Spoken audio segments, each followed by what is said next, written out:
अब हम लोग नेक्स्ट डिस्कस करेंगे blood flow and heart attack. इस तरह की जो गंभीर समस्या होती है ना, उसके पीछे की फिजिक्स को हम लोग समझने की कोशिश करेंगे। तो इसमें क्या होता है, जो हमारे पास ये हमारी हार्ट है, ह्यूमन हार्ट, मुझे नहीं पता इसके अंदर का कंस्ट्रक्शन क्या होता है, हम लोग तो बस इसके पीछे की फिजिक्स को समझने वाले हैं।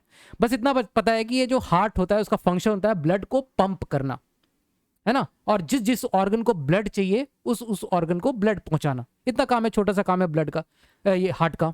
अब इसमें क्या होते हैं, बहुत सारी आर्टरीज होती है, आर्टरीज, है ना, ये पहुंचाती है। ये क्या होती है, आर्टरीज इस तरह की पाइप्स होती हैं और ये पहुंचाती है सब जगह पर, जहां जहां पर खून चाहिए वहां वहां ये खून पहुंचा देती है आर्टरीज।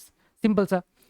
अब ये जो आर्टरीज होती है ना, तुम लोग खाते क्या क्या हो, पिज्जा, बर्गर, मैगी, पास्ता, ये सब खा खा के क्या करते हो ना, ये तुम आर्टरीज को ब्लॉक करवा देते हो। जो कोलेस्ट्रॉल जो रहती है ना हमारे शरीर में पहुंचती है, वो कोलेस्ट्रॉल जो ना इस तरह से जमने लगती है, इस तरह से जमने लगती है। ये जो आर्टरीज की जो पाइप्स है ना, उसको इस तरह से अंदर ही अंदर यहाँ पर जमाने लगती है। मजा तो आता है बहुत खाने में, पिज्जा बर्गर खाने में मजा नहीं आता, बहुत मजा आता है ना। मैगी वैगी खाने में बहुत मजा आता है, मैं भी खाता हूँ, है ना। मेरे पापा भी मना करते रहते हैं मैगी नहीं खाना, मैगी नहीं खाना, लेकिन मैं भी खाता हूँ। लेकिन क्या होता है, ये इस तरह से कोलेस्ट्रॉल और जो फैट है वो सब यहाँ पर जमा होता जाता है आर्टरीज में। ये आर्टरी हमारी, है ना। तो अब इसके जमा होने से क्या होता है, जमा होने से क्या हो जाएगा, अब ब्लड फ्लो हो रहा है इस डायरेक्शन में। सपोज तुम्हारा ब्लड फ्लो हो रहा है ना, ये ब्लड फ्लो है। अब ब्लड फ्लो को इस तरह से नैरो कंस्ट्रिक्शन, एक नैरो पाथ से फ्लो होके जाना पड़ेगा।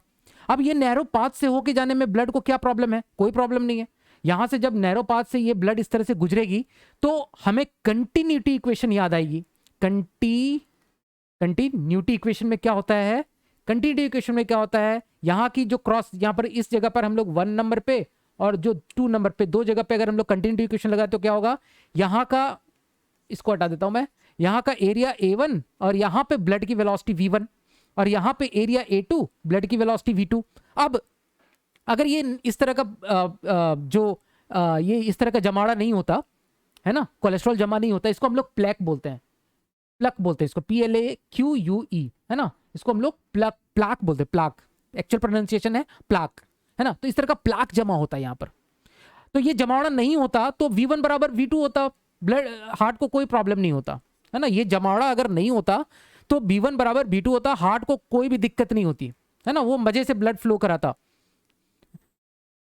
लेकिन अब इस तरह का जमावड़ा हो गया है, प्लाक यहाँ पर जमा हो गया है, तो अब हम लोग A1 B1 बराबर A2 B2 आएगा यहाँ पर रोल में, कंटिन्यूटी इक्वेशन। और जो V2 की वेलोसिटी देखो, V2 की वेलोसिटी कितनी हो जाएगी, A1 by A2 into V1, है ना। तो A1 बराबर A2 रहता तो कोई प्रॉब्लम नहीं है, V1 बराबर V2 होते। लेकिन अब क्या हो गया, A2 हो गया कम, A2 देखो उसको कम जगह मिल रहा है फ्लो होने के लिए। अब A2 कम हो गया तो क्या प्रॉब्लम हो गया, अब A2 कम हो गया तो हमें दिख रहा है कि V2 बढ़ जाएगा। अब V2 के बढ़ने से क्या होता होगा, V2 को बढ़ने से अब हम लोग यहां पर लगाएंगे बर्नौलीज इक्वेशन। और बर्नौलीज इक्वेशन क्या बोलता है कि P1 plus half rho V1 square that is equal to P2 plus half rho V2 square. मैं रो GH वाला जो टर्म है ना, पोटेंशियल एनर्जी, वो हटा रहा हूं क्योंकि दोनों के लिए मैं मान के चल रहा हूं कि वो जो हाइट है वो सेम है, H1 H2 बराबर है, तो वो जो पोटेंशियल एनर्जी वाला टर्म हटा दिया मैंने, ठीक है। अब यहां से ध्यान से देखो, अगर मेरा V2 बढ़ जाएगा, देखो 1 सेकेंड मैं पेन ले लेता हूं, V2 अगर मेरा बढ़ जाएगा तो ये टर्म बढ़ जाएगा। अगर V2 ज्यादा है V1 से तो ये टर्म, ऑब्वियसली ये टर्म ज्यादा है। अब ये टर्म ज्यादा है तो प्रेशर क्या हो जाएगा, प्रेशर यहां पर ड्रॉप हो जाएगा, प्रेशर P2 कम हो जाएगा। मतलब इस जगह पे जो प्रेशर है, ब्लड का जो प्रेशर है वो कम हो जाएगा। अब P2 का ये जो इस जगह पे प्रेशर अगर कम हो गया तो देखो ध्यान से कि क्या होगा, मैं फर्दर दिखाता हूं, दूसरा पेन सेलेक्ट करता हूं यहां से।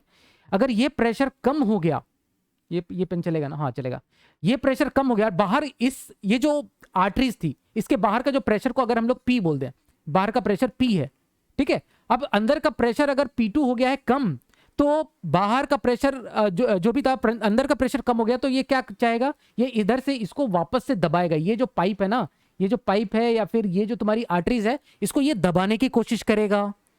और ये फर्दर अगर ये इसको दबाता है तो फर्दर ये जो क्रॉस सेक्शन एरिया है A2 फर्दर रिड्यूस करेगी, A2 विल रिड्यूस फर्दर,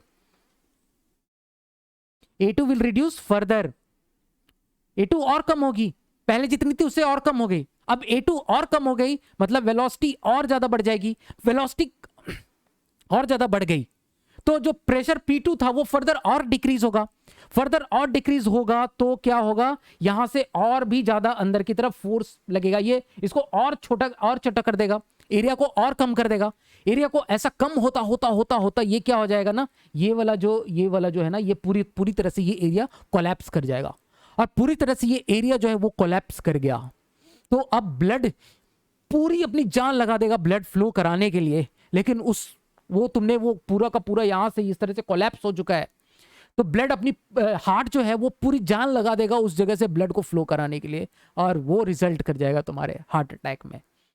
जैसा कि एक मोटर में एक पाइप लगा हुआ है, एक मोटर पंप है तुम्हारे पास में, एक पाइप लगा हुआ है, और पाइप को तुमने बिल्कुल अब दबा दिया, मतलब पंप कर रहा है वो मोटर पंप जो है वो पंप कर रहा है, वाटर पंप कर रहा है वो, लेकिन तुमने उसको दबा दिया एक साइड से, वाटर को तुम जाने ही नहीं दोगे, तो क्या होगा, मोटर बैठ जाएगा, बोलते हैं हम लोग उसको, पंप बैठ जाएगा ऐसा बोलते हैं हम लोग, मतलब मोटर या फिर पंप स्टॉल कर जाएगा हम लोग बोलते हैं। सेम कंडीशन होती है यहां पर हार्ट की भी, हार्ट भी स्टॉल कर जाएगा, हार्ट भी बंद कर देगा अपना काम करना।